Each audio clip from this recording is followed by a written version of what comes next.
Hello students, so today we are going to see that how a complex number can be represented in Argand plane and what are the various features of this plane. Also we look at that how a complex number can be expressed in polar form, and for representing any complex number in polar form there are certain terms which we are going to see that their geometrical representation also will be going to be represented within this video. So let's see that. Here we are going to see that how geometrically we can represent a complex number. So first I am taking a plane, xy plane, and we are going to represent the complex number with a coordinate xy. So this coordinate p is representing a complex number. Suppose that complex number is x plus iy. So this complex number z can be represented by this point P geometrically as a point in this xy plane. So every point which is representing a complex number is unique for a given complex number. That means for every complex number there will be a unique coordinate, and for every coordinate in this xy plane there will be a unique complex number in this form, x plus iy. So you can say that the coefficient x and y here, they are going to be part of this x coordinate and y coordinate under this xy plane.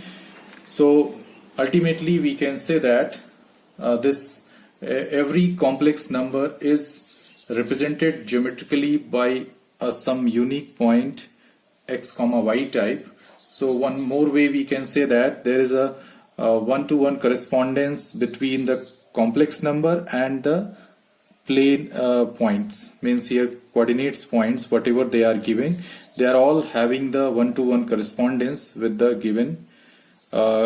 What the means of one-to-one correspondence means, we have the unique correlation which is associating every complex number with a given point in this plane, xy plane. So this xy plane which is given here, also this have x-axis real part because x is here purely real, and y part is, since it is an imaginary part, so that's why the y-axis will be taken as imaginary axis. So here the imaginary axis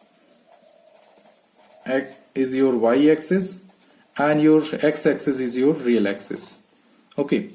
That means all the values which we are going to get here on x and y, they will be as a coordinate will be x comma y type, but in general the representation of that every coordinate will be in form of complex number as x plus iy.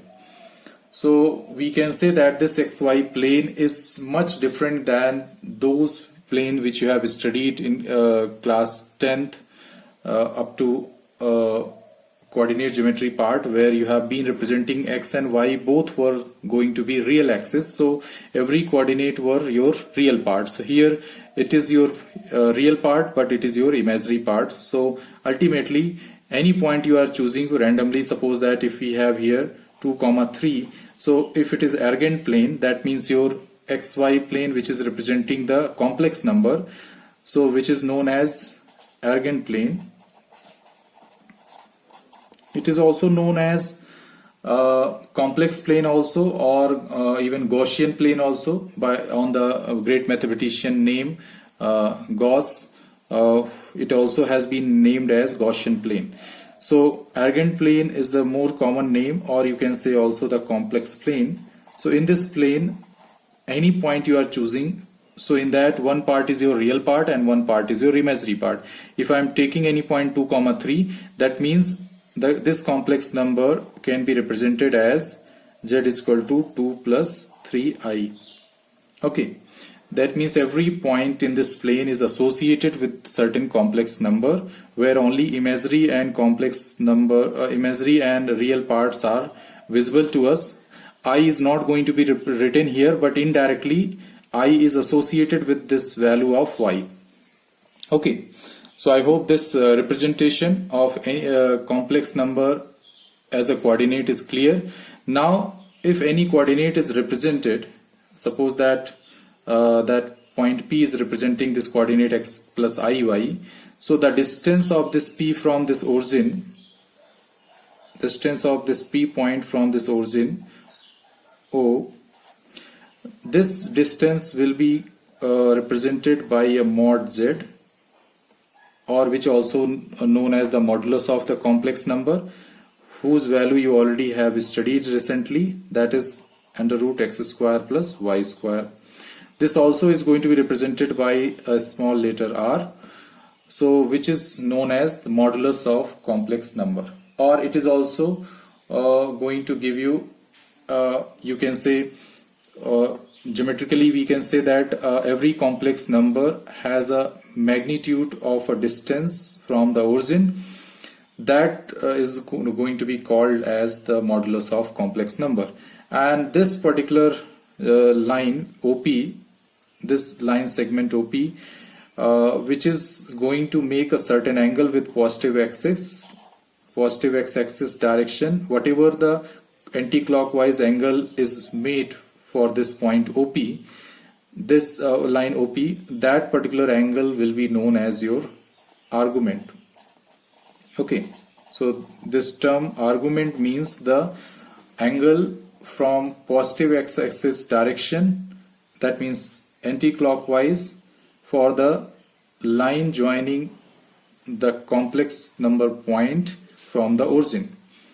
Okay, so the argument is also going to be important, as your modulus is important for these two values, r and theta values will be important for your polar form, because every complex number, as you have written here x plus iy, when the same complex number z, when you have to represent into r and theta form, so we represent the same complex number r times cos theta plus I sin theta.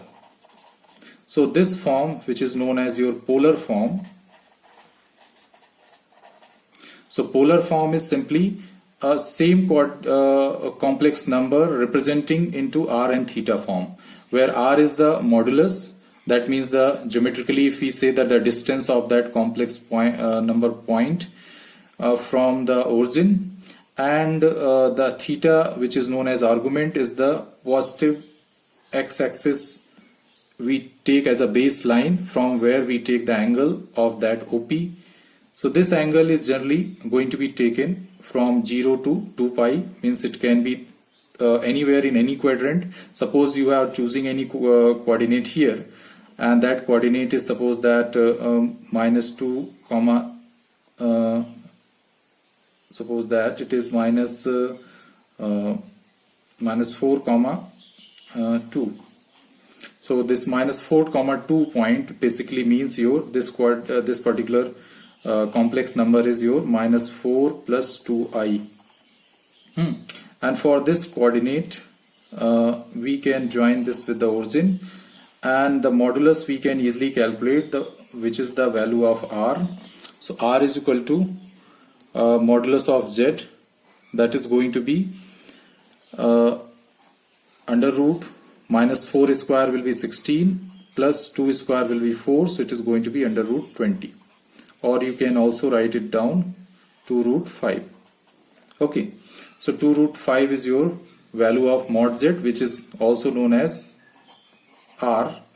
Okay, so this modulus is also known as amplitude. Okay, so this amplitude value, which is represented by small r, this is 2 root 5, and the angle which is made by this line from positive x-axis, this angle which is your argument theta, this we can easily calculate by the formula that theta is equal to tan inverse y by x, where this will be your mod of y by x, because whatever value of theta will come, that must be your positive x quadrant value, so that you can get the argument. So argument basically is going to be calculated as per the value of theta. If it is coming from the first quadrant value, then it is fine. If theta is coming more than that, That means if coordinate of these points are situated in other quadrants, so we can find out the argument with the help of certain rules which we have. So let's see those rules, how to get the argument. Okay, so for getting the argument, first thing is that first you calculate the theta, where theta will be generally a acute angle, and that we can calculate by the formula tan inverse mod of y by x, where y is your imaginary part and x is your real part. So this ratio we have to take the modulus, and even it is coming negative, because of this mod it will be your positive value. So we get the theta value, some value between 0 to pi by 2. Means here the whatever the value of theta this will come, that will be belonging to 0 to pi by 2. And especially in this case, when this theta is between 0 to pi by 2, so your argument finally for the complex number z will be going to be calculated on different quadrant by different approach. So in first quadrant value it will be as it is theta only, means when the it is in the first quadrant, means complex number z is situated in first quadrant, that means your x and y both are positive, that means x is greater than 0 and y is greater than 0. But if it is in second quadrant, that means x is negative and y is positive.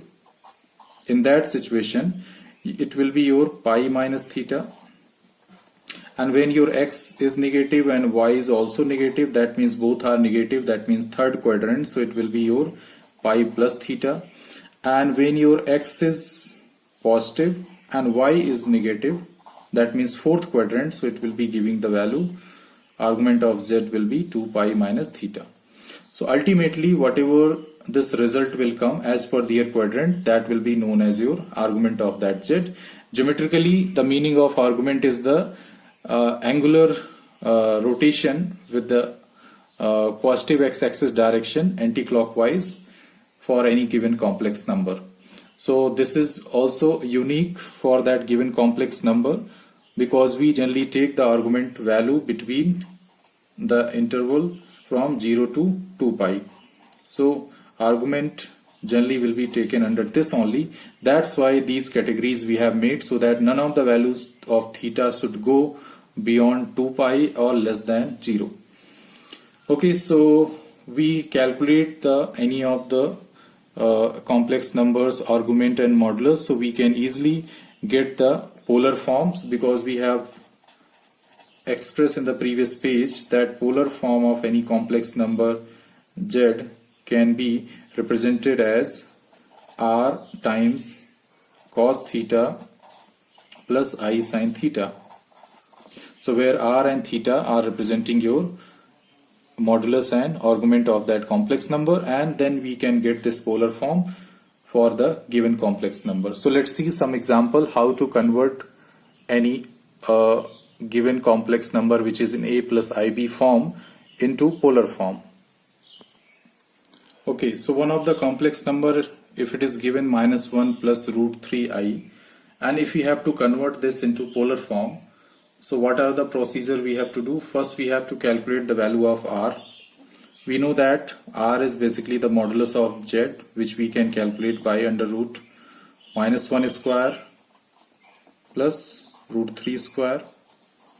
Finally it will give you under root -1 square will be 1, root 3 square will be 3, so under root 4, which is 2.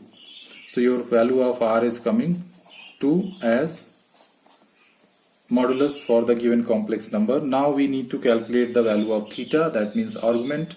So what will be the value of theta here? First of all, your x and y, which is given to you here, x is -1 and y is your root 3. X is negative, y is positive. That means second quadrant, this particular given complex number exists in second quadrant. Okay, so we have to find out the value of theta. For that purpose, first we calculate the tan theta. Tan theta means your mod of y by x, which is here root 3 upon -1. Mod of this will give us only root 3, and root 3 value we can write down as tan pi by 3, right? So we can write down theta is equal to pi by 3, but it is representing the angle which is situated between 0 to pi by 2. But we know that it is situated in second quadrant, so this angle is not that angle which can be said as argument for the given complex number z. So argument of z will be, because it is in second quadrant, so we know that in second quadrant we apply the formula for pi minus theta. So it will be your pi minus theta is your pi by 3, so it will give you finally 2 pi by 3 as an argument of given complex number z. Hence we can write down the polar form for the given complex number. So r times cos theta plus I sin theta, we know that this is the format for polar form, where r has been calculated as 2, cos theta is here 2 pi by 3. Theta means this theta, which here this the theta which comes, that is basically argument theta, that means argument of z. Or you can represent this thing as alpha, because sometimes it can be confusing. This theta is basically that theta which is coming as argument of z. So here you substitute that value which is not this theta, this one which is coming as argument. So it is going to give you I sin 2 pi by 3. So finally this is your polar form for a given complex number -1 plus root 3 times I. So the polar form of this complex number will be 2 times cos 2 pi by 3 plus I sin 2 pi by 3. So I hope the video has been clarified the geometrical representation of complex number, as well as how to find out the polar form of a given complex number. So thank you all.